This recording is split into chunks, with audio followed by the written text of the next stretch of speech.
Hi guys, Samantha from Jessama Tutorials here, and today I'm going to show you how to use 3D printed cutters.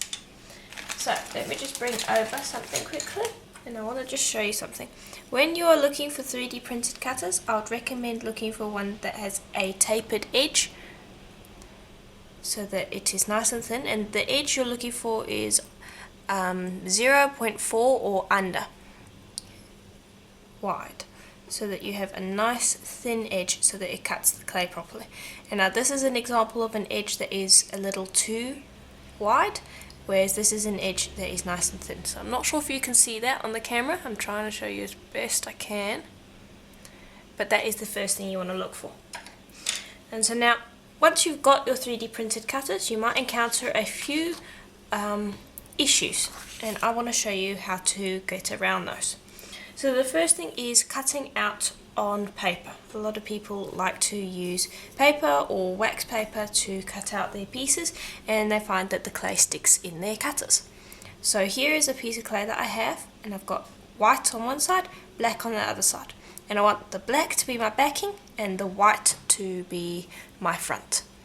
So let's say we're going to cut out on this paper here. So if you cut this out, you're going to find that your clay will stick inside of your cutter.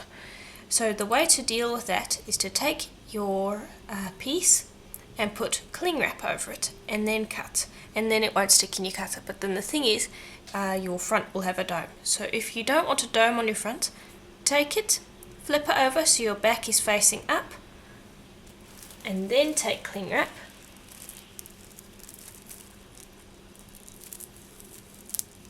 And I'm just going to place that down and try and get on as smooth as possible. There we go. You'll take your cling wrap, burnish that down, and this is the back, keep in mind. Then you'll take your cutter and press down, and make sure you give it a nice firm push because it takes a little bit to cut through the cling wrap. And this will give your back a dome, but it will leave your front flat. Okay, now I'm just going to peel that away, and you might find that it sticks to the cling wrap. That's fine, just gently peel it away, and you can see at the back is still, the front is nice and flat. Just go around with your finger and wipe away any residue there might be. There usually is just a tiny amount, and you'll see that the back has a very slight dome to it. And the reason I'm saying that is because some people don't like to have their front have a dome, and the reason for that is because when you're putting resin on, it's nice to have the flattest front as possible. So if you want your front flat, just flip it around and then cut, and then your back will have a nice dome and your front will be nice and flat, ready for resin. So that is how you cut out pieces on paper, because sometimes you don't want shiny spots. But let's say you don't mind that and you're going to put a backing on later and you're working on a ceramic or glass tile. How do you cut out cutters there? All you do is you take your clay and have the front side facing up, and the back is burnished down onto the tile, and just burnish your piece, and it can take a little bit of sticking down. Just press nice and hard, and you can use paper for this. If you had surface effects on here, you won't be messing with it. You just take paper and gently press down, and now don't worry about it being dirty or anything like that. Okay, and then you can use a variety of different cutters. So the one that I've had the most trouble with is probably little cutters. So for instance, these tiny little hexagon cutters, the clay gets stuck in them, and then the thing is you want to get it out, but you can only use a pin, and then it ruins the effect. So you'll burnish your clay down onto your tile, press down firmly with your cutter, and lift it straight up.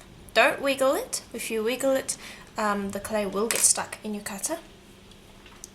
Press straight down and lift straight up. And you can see there are no problems there. Now let me show you what happens if you wiggle it. Wiggle it a little bit.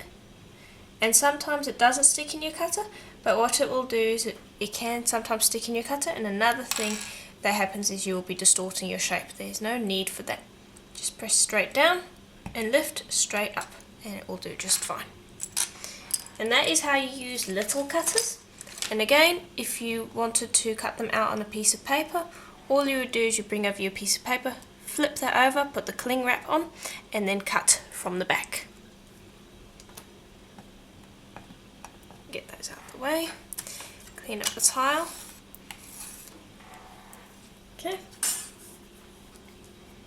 And then the next one that I want to demonstrate is if you happen to get a cutter inside a cutter, for instance this donut cutter, you have one cutter around the edge and one cutter on the inside, as you can see. And these ones you need to just make sure that you press on it properly. Press on the outside and then press on the inside.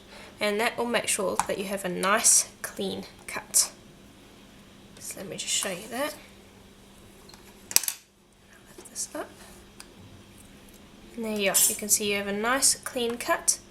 Very little residue around the sides. And so it should cut cleanly, as shown.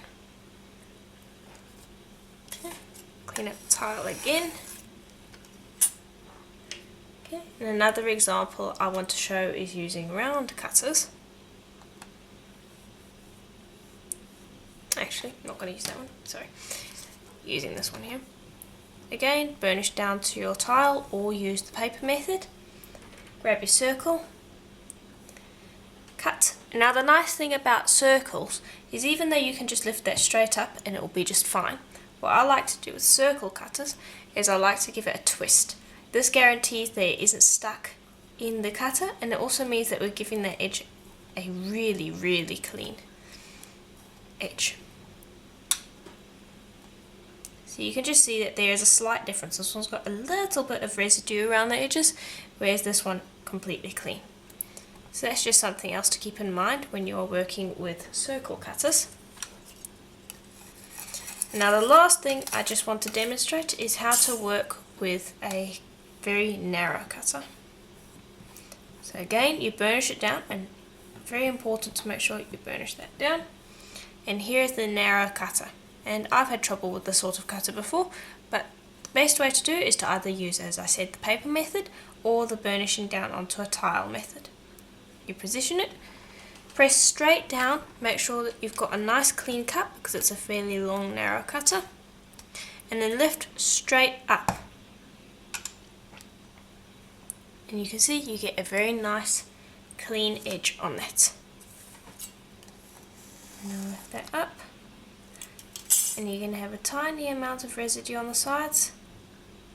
Just gently wipe that away, and there you are.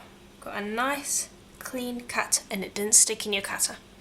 And that is how you use 3D printed cutters without any problems.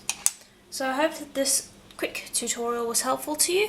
I've had a few questions about it in the past, so I thought I'd just do a quick tutorial on how to work with these cutters. So I hope it was helpful to you. If you're having any other problems and you need help with it, please let me know in the comments below, and I'll see about getting to answering that. So please let me know in the comments below, and I'll see you in the next tutorial. Bye for now.